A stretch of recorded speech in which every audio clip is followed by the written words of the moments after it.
Join Winnipeg Sports Talk, live from the NHL Draft in Nashville, presented by CoolBet, beginning on June 26th. Dennis, let's talk about the team that you follow most closely, the Los Angeles Kings, because the Kings are a very intriguing team heading into the next couple weeks. Yep. And we've certainly heard smoke and interest in a number of players here in Winnipeg from LA. How would you categorize the need and the desire for the Kings to shake things up and add some preeminent players to help them win now?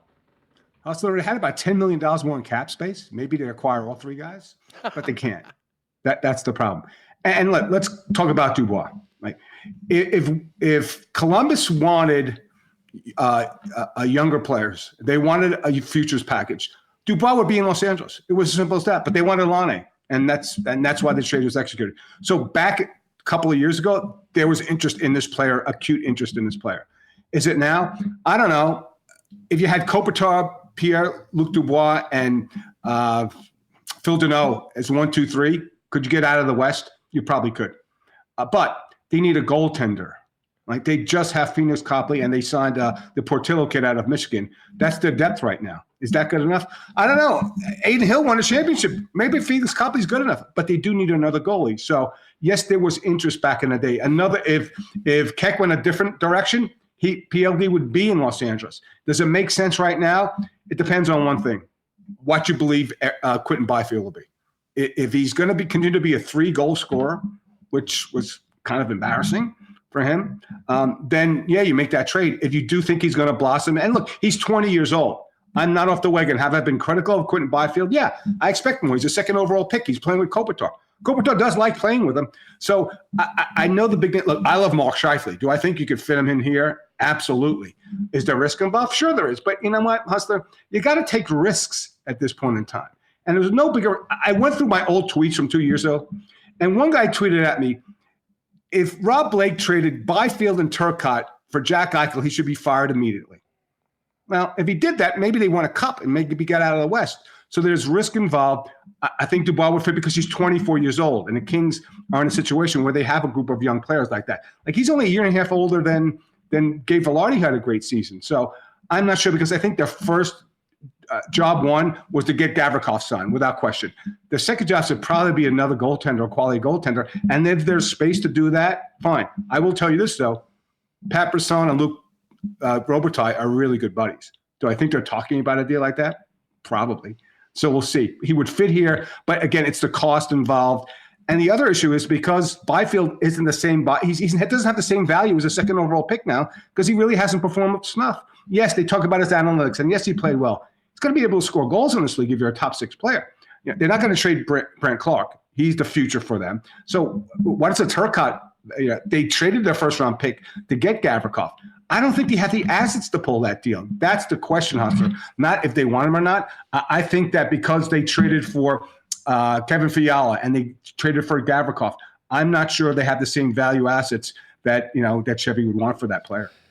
As far as Byfield goes, he's a guy that I had identified, a couple months on this program when we were talking about, well, what sort of player would the Winnipeg Jets be looking for? And for Winnipeg, because of the unique challenges to the market, they need to get guys that aren't yet at the spot where they've got no trade clauses to put Winnipeg on it, but also have some team control. And Byfield sort of stood out in a player that hadn't yet popped at the NHL level, but obviously has a ton of talent and lots of potential as a very, very young player.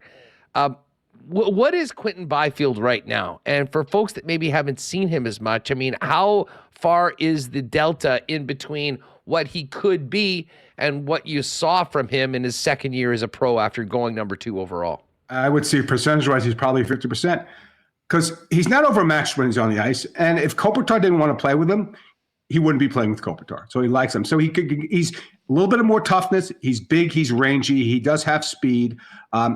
His hockey IQ still needs to be developed. But again, he's 20 years old. So they're not giving up on him and stuff like that. But when you're at that level and you're playing half the season, you have to score more goals. And he knows it. And it's funny because at the availabilities at the end of the season, Hustler, I asked where his future was. And Todd McClellan said he's a forward. I said, center or left wing? Because he played left wing with Kopitar. He goes, he's a forward. I don't even know if they know. Now he turns into another left wing. Like, look, there was a guy in LA who I criticized a lot, and he was a 12 to 14 goal scorer. And all of a sudden, Adrian Kempe became a 40-goal scorer. If Byfield's not a center and he stays on left wing and he could get 25 to 30 with Kopitar and Kempe, they can get out of the West. Can he do that now in the short term? I haven't seen enough offense from him, Hustler. And maybe it's a situation where he needs to go to be the guy, right? He's not the guy here.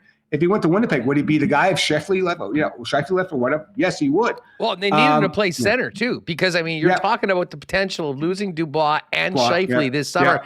Yeah. And it could be exactly what a young player like that needs: a fresh, clean slate in a spot where they're going to get far more opportunity than they may have in their previous spot, with the potential to turn into being the guy.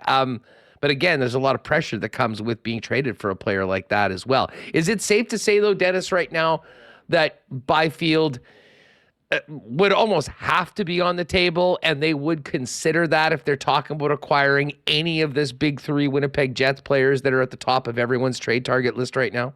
Yeah, if I'm Chevy, I have to say that. It has to be, because you're right. You want a replacement player for that who's controllable. That's what you want. And what about from a Kings standpoint, though? Would they? Do you think that if they knew that they were going to take this swing for players that are very much established, that they'd be willing to move a player like that, despite his young age and potential? Here's the differentiator: the age. PLD's 24. Like Scheifele's 30. So's Hellebuyck. But that's a differentiator. So I think if you would trade Byfield, you'd want a guy who you assume you're going to sign long term. Like, Scheif and Hellebuyck that's a more risky deal. So I think that would be the one player they'd be willing to go. I don't think they're going to give up Brand Clark, because they already traded Sean Walker to move out some space on the right side. But yeah, I think PLD is the only player that the Kings would be willing to trade Byfield for at this point. Sean Durzi is another player that, we've heard mentioned.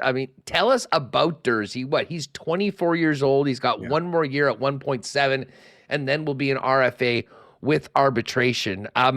Is that a player that they might be willing to move? And what sort of an asset do you categorize him as, Dennis?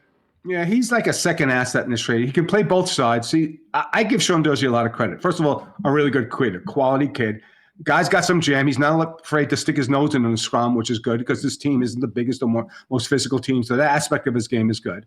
He's not the greatest defender, so you're going to have to play him with a rock-solid defenseman. But he can maybe quarterback your first power play, definitely do your second power play. He'll add some offense. I really like the kid. I got to know him over the last couple of years. Is he valuable? Yeah, he is, because he can play both sides. And here's what happened last season.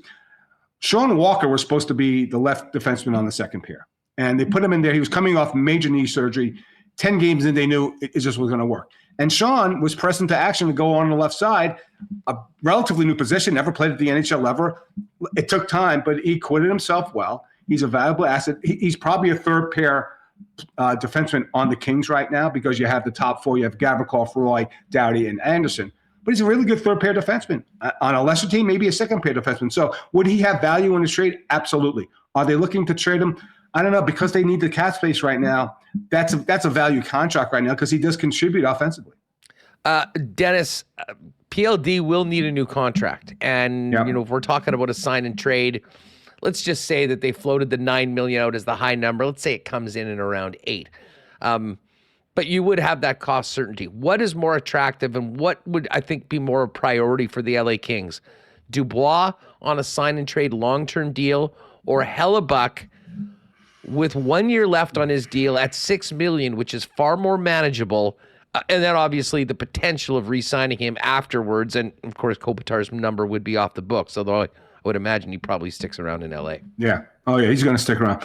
The need would be goaltender, right? Do they really need a third center? Yeah, they could. Again, it goes back to Byfield. What's Byfield? Like, if Byfield becomes a number two center, because right now he's the third best center on the team. Like, he's not better than Kopitar. He's not better than Phil Donnell. Right, so third center. So yes, they have a need for goal. I would swing for Hellebuyck, me personally, because you can't look 3 years down the road. Like, you got to look about next year. And here's the other thing: like, this team needs to get past Edmonton, and you saw it in the playoffs. Korpisalo was good in the regular season. He was not good in the playoffs. I go back to Game 4. the Evander Kane tying goal, and then the Zach Hyman game when it went through his elbow. I don't think they're going to re-sign him. The more acute need is goaltending at this point in time. But somebody could debate me and say, well, did Vegas have great goaltending? Where was Aiden Hill from? Could they sign a Freddie Anderson? That's the other thing. They could go trade for PLD and then maybe sign a veteran like Freddie Anderson on a cheaper deal to make that happen. I like Hellebuyck. I think you want to put him in there. He would probably be cheaper from an asset standpoint. But again, the only way this team could probably acquire Hellebuyck, Hustler, is a three-way deal, something creative where somebody could take, like what they did with the Gavrikov deal and with the Provorov trade. Have somebody take a little bit of cap space to fit him in. I don't see how they can fit a $6 million goaltender in here, even for 1 year. That would be very, very difficult. You could offload a guy like Alex Iafallo or Trevor Moore. That's a possibility as well. But then the team's weaker at this point. So I absolutely would go for Hellebuyck. I just don't see the mechanics of making that deal. It's probably easier to do PLD, to be honest with you, because you might be able to offload some assets.